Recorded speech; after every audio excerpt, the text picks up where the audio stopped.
Où que tu sois dans le monde, mon ami, je te passe mon bonjour. Toi qui es abonné, tu reçois mon bonjour tous les jours. Et toi qui viens de temps en temps regarder mes vidéos sans t'abonner, je te passe mon bonjour quand même. Les amis, interroger une mineure sur sa religion sans autorisation devant son collège, c'est illégal. Il faut les parents, il faut le consentement des parents. Il y a RMC qui est en train de poser des questions à une jeune fille sur le voile, sur l'émancipation, sur machin. En fait, les journalistes, la France, s'il n'y a pas de femmes voilées, ils travaillent pas. C'est une dinguerie. Il lui pose des questions sur le voile sur la tête des mineurs. Voilà. Donc ses parents, ils sont pas là, elle est mineure. La sœur là, elle est mineure.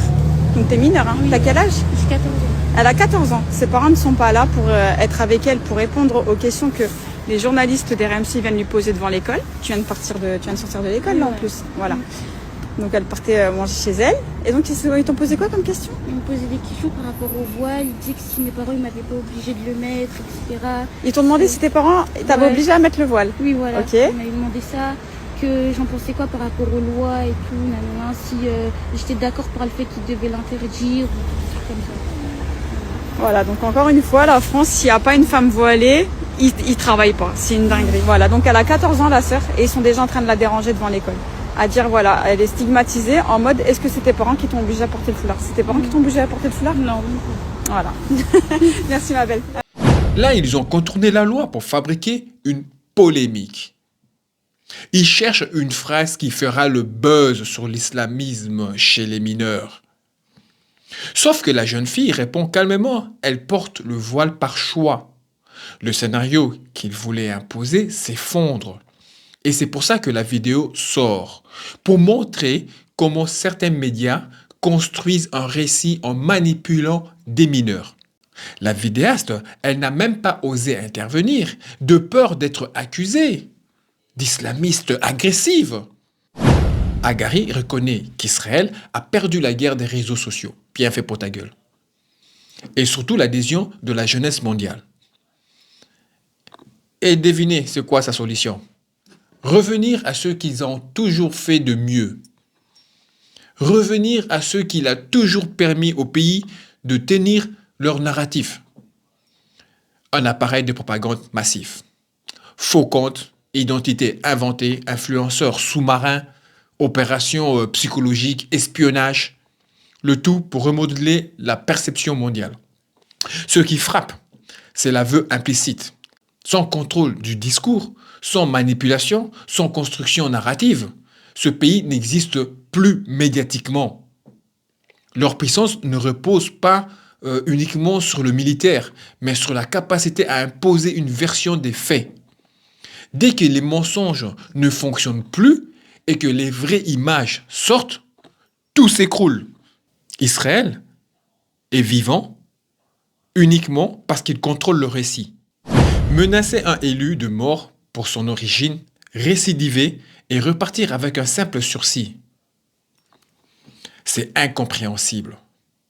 L'homme de 51 ans, bien gâté, envoie plusieurs mails violents au maire et à une responsable du CCAS. Menaces de mort, insultes racistes, propos délirantes sur un roi xénophobe.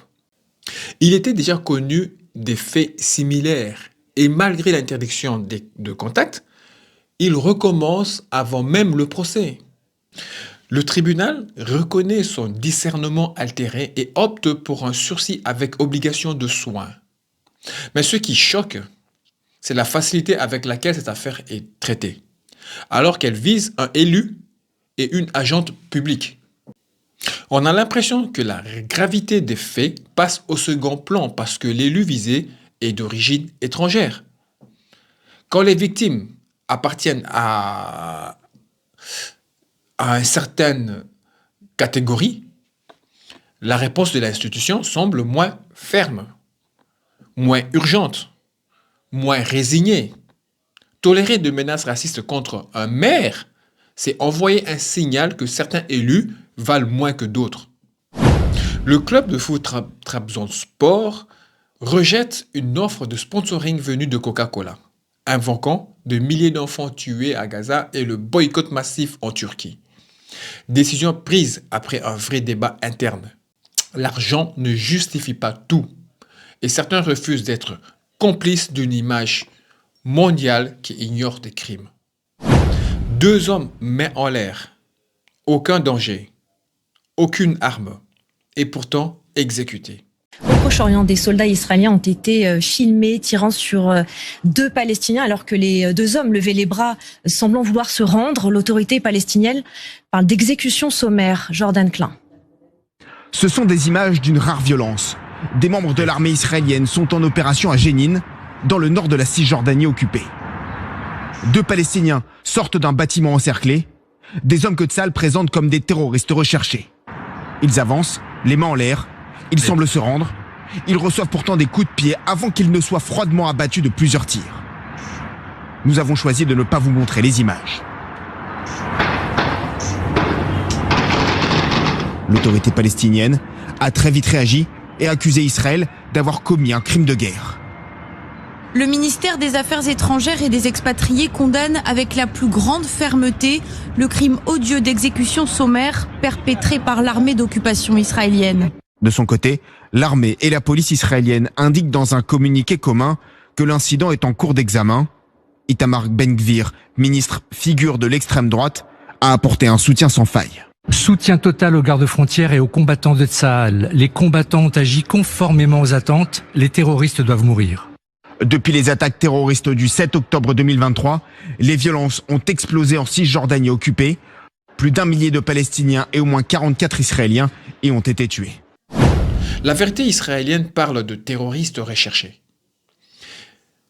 Mais même si c'était vrai,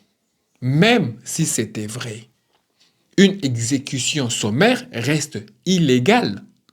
Ni la menace, ni la défense, ni la légitime riposte ne peuvent être invoquées. Les 2 hommes étaient debout, immobiles, mains visibles, totalement maîtrisés.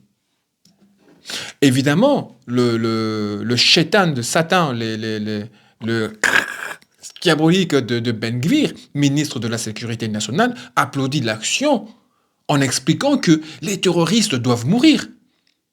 Ce genre de discours transforme l'exécution en politique. Plus de procès, plus de justice, juste la mort immédiate. Israël envoie un message clair au monde, y compris à ceux qui prétendent défendre les droits de l'homme. Si vous êtes assez puissant, vous pouvez tout faire. Personne ne vous arrêtera, personne ne vous jugera. Quand un dirigeant refuse une enquête indépendante, ce n'est jamais par transparence. L'armée limoge des responsables. 70% des Israéliens veulent la vérité, mais Netanyahou rejette toute commission indépendante. Il propose une commission choisie par ses ministres, évidemment.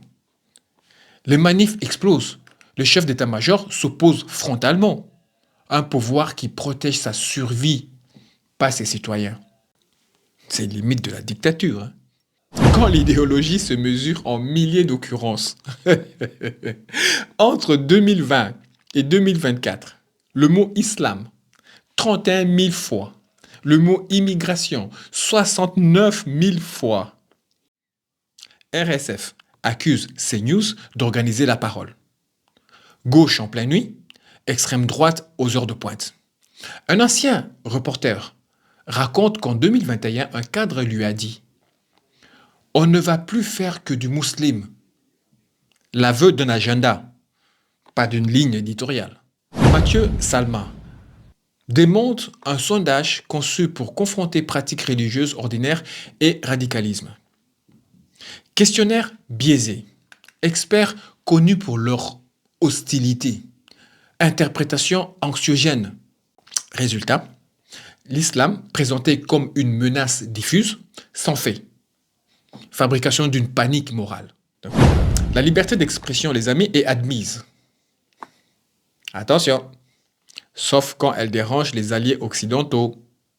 En pleine manifestation pro-palestinienne, la police retire les affiches montrant des détenus palestiniens. Aucun motif clair. Les manifestants explosent.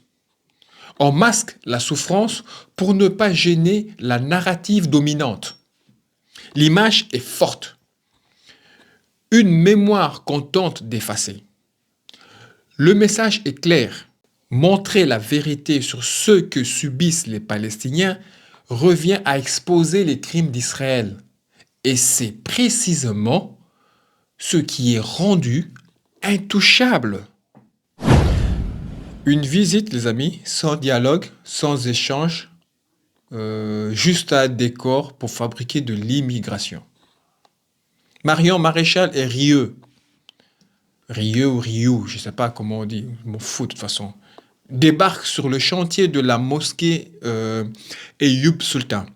Ils ne rencontrent personne, refusent de parler aux responsables, ne posent aucune question. Ils viennent filmer et puis ils repartent. Leur présence n'a qu'un objectif, produire des images destinées à leur public. Des images qui laissent croire à une infiltration, à un danger, alors qu'ils n'ont même pas cherché à comprendre ce qui se construit. C'est le schéma classique. Arriver en terrain musulman, tourner une séquence alarmiste, puis utiliser sur les réseaux pour alimenter l'idée d'une France menacée. Rien de spontané, rien d'honnête. Juste une opération pour attiser la peur et renforcer leur narration identitaire. Chalençon n'est plus dans la provocation ou le buzz. Ces sorties deviennent ciblées, répétées et orientées contre les mêmes personnes. Le CCIE saisit la justice car ses propos glissent vers un discours hostile totalement assumé. La question dépasse son cas. Pourquoi certains peuvent tenir ce type de propos sans conséquences immédiates? Alors personnellement, ma question elle est celle-ci. À quoi sert-il concrètement à la France? Quel est son rôle, son utilité sociale? Sa contribution, en fait, c'est quoi? Rien n'explique pourquoi il bénéficie d'une telle tolérance alors qu'il n'apporte rien au débat public, si ce n'est plus de haine et plus de division. Israël, les amis, n'est plus un sujet consensuel chez les Trumpistes. C'est devenu une ligne de fracture explosive. Tout part d'une rencontre secrète. Mike Huckabee, représentant de Trump en Israël, échange discrètement avec Jonathan Pollard, l'espion qui a causé le plus de dégâts aux États-Unis. Les jeunes pro-Trump accusent Huckabee de trahir la ligne American First. Marjorie Taylor Greene quitte son poste en dénonçant un mouvement dévoyé par les lobbies pro-israéliens. Le soutien à Israël n'est plus automatique aux États-Unis. Même dans le camp de Trump, une partie du mouvement refuse désormais que la politique étrangère américaine soit dictée par des intérêts extérieurs, surtout lorsqu'elle implique des acteurs liés à l'espionnage contre leur propre pays. C'est simple, la politique américaine change. Israël, longtemps intouchable, devient un vrai sujet de division. Et plus le temps avance, plus une chose devient évidente. Tôt ou tard, Israël deviendra un problème pour toutes les nations occidentales.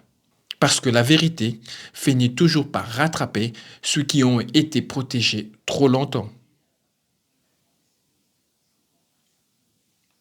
Ben, c'est tout. Ah les amis, j'espère que vous avez apprécié ces quelques vidéos, autant que j'ai pris plaisir à la faire pour vous. La vidéo est maintenant terminée. Je commence et je termine. Mais la discussion continue dans les commentaires. Mettez des pouces bleus, abonnez-vous pour soutenir la chaîne et surtout, on se retrouve d'ici quelques jours. En attendant, paix sur vous.